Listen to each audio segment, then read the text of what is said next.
Hi there, this is AGNR 131 Soil Science. This is lab exercise 8, and this is part 2, ion movement in soils. So again, most of the information for this is going to be found in your lab handout. So I'm just going to give a quick summary because I know you guys are all reading that diligently. But what we're going to look at here is, you can see I got some what looks like different kinds of fruit juice or something in front of me. It's not. You wouldn't want to drink this, but maybe you would, I don't know. But what we're going to use this for is we're going to actually look at how soils actually are able to extract different kinds of cations, different kinds of ions out of the soil. So you've heard us talk about it in class about how soils some soils are really good at extracting or cleaning our water. If you remember from way back from chapter 1, we said one of the roles of soil was as like a biochemical reactor, and underneath that we said it's like a water purification system. So how does it do that? How do soils actually extract the nasty stuff out of pollutants or whatever, or stuff that moves through the soil, liquids that move through the soil? It's the very principle of why septic systems actually work, and sewage lagoons are actually a useful tool for cleaning sewage. We're going to kind of like not simulate sewage lagoons and septic systems today, but we're going to look at with these different solutions here, which I'll talk about in just a second. We're going to simulate with two different kinds of soils: a soil with a fair amount of clay in it, and a soil with virtually no clay in it, a very sandy soil. And we're going to look and see how they behave and how they're able to extract chemicals. We're going to simulate harmful chemicals or just charged chemicals, if you will, with these two different soils. So what we have actually here is we actually have a solution that is negatively charged and a solution that is positively charged. Or I'm not necessarily telling you which one is which at this point, but a negatively charged solution and a positively charged solution. And here we've got a mix of that. So we've mixed on this one here. This is purple. This is supposed to be blue. This is obviously orange. I don't know how well the video showed up, but this is purple. This is an equal mix of the blue and the yellow. So we have two negatively and positively charged solutions here, and then we have one that's been mixed both. So based on what we know about soils, and based on what we know about the clay in soils, or the clay activity of soils, we should already be forming some expectations of what we think is going to happen with one or the other of these, whichever one of these is actually charged. So this is actually more of a kind of a demonstration, really, more than anything. What we're going to do is we're going to actually put the soils in these tubes here, and then put a little bit of soil in these tubes, and then fill it up with the different solutions, so you guys can kind of see what happens. And if it works the way it's supposed to, it'll be a very good visual demonstration of how the soil is actually able to extract certain chemicals, certain particles, certain charged ions, if you will, out of the material in the liquid that passes through it. So we're going to go ahead and get this thing set up, and then we'll be right back.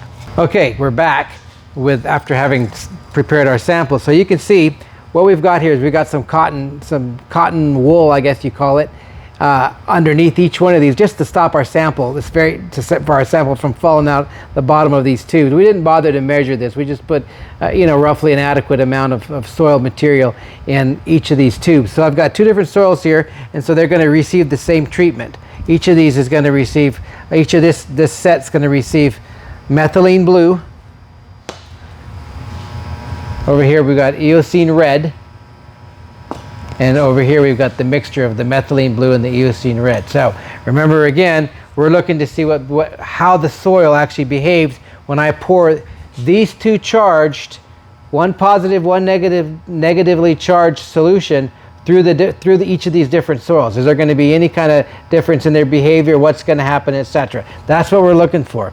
So let's go ahead and see what happens. I'm going to go ahead and pour them in there, and then we'll come back after we get some action going. So here we go. This is what we're going to do.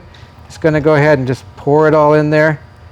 I'll just fill it up, and it might take a while. I may have to fill these things again, depending on how fast or how slow it goes through, or how much of this the soil actually soaks up.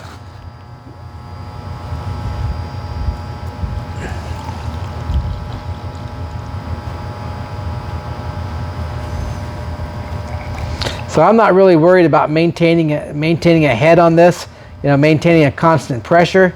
I'm just want to make sure that I keep adding enough as it goes in, that I have enough material to actually go through this little soil column that I've prepared, and actually fill the flask down here, at least start dripping through the flask, so you can actually see what, if anything, is gonna happen in this.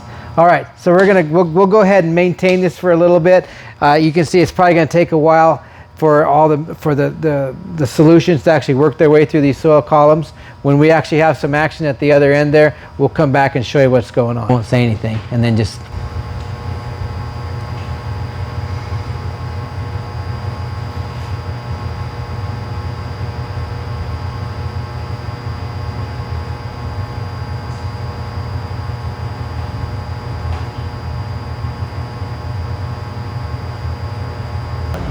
Okay, so it's been probably about 10 minutes or so since we actually started this experiment. We could keep going with it. You can kind of see that there's still solution left in the top of these columns that hasn't actually dripped through. But just a quick look, if you look at each one of these cylinders here filled with soil, a quick look should tell you that there's different things going on here. Well, let's talk about what we actually see here. If you remember, we have two different kinds of soil. We have a soil that's got a little bit more clay in it, and we've got a soil with a lot less clay in it. It's pretty sandy. However, we have something very interesting with both of these soils. Regardless of the clay amount, what do you actually notice? There's still blue solution at the top. That's the methylene blue. But yet down here, the filtrate, what's actually come through the column, is not blue. It's not blue. So something has happened inside there.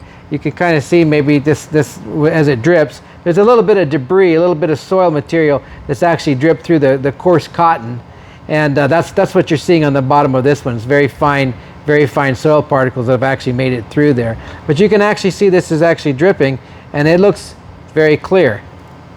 The same, that's the clayey one, or the more clayey one. You can see the same thing with this one.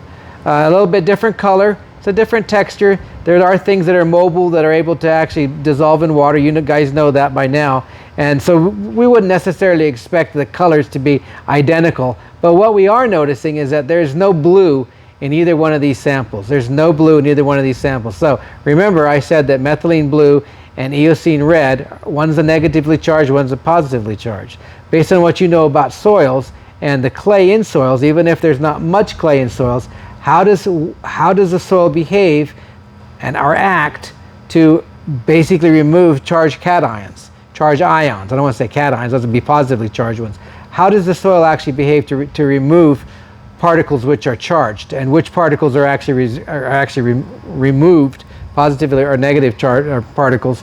And what's going on here with this methylene blue? So let's go down here to the eosine red. I can lift them up and look at them. Pretty much you can, if I move my hand here, let me do this again. If I move my hand, you can see the solution on top of the soil column looks to me to be the same color as the solution that's actually run through the soil column. There's no difference in color. It looks like eosine red on the top and probably eosine red coming out the bottom. The final set of samples here was where we had actually mixed methylene blue and eosine red in equal amounts, and we ran it through the column. Let's lift it again. So on the left, if you get the light in the one in my left hand, you can still see it's kind of got a purpley color to it. It does have some of the soil mixed in with it, so it's not as dramatic, retaining its original color as the sandier soil in my right hand, which still looks pretty purple on that side. So again, mixing red and blue or orange and blue, you would expect to have a purple color. But look what's actually happened to the filtrate on both of these. Doesn't look orange. It doesn't look purple. It definitely doesn't look blue. So what exactly happened? What did the soil do with that mixed solution of methylene blue and eosine red? Looks to me like we have a dominantly orange color coming out the bottom of this. So it looks pretty much not quite as dark, but it's only half strength, right? It's only half the strength of the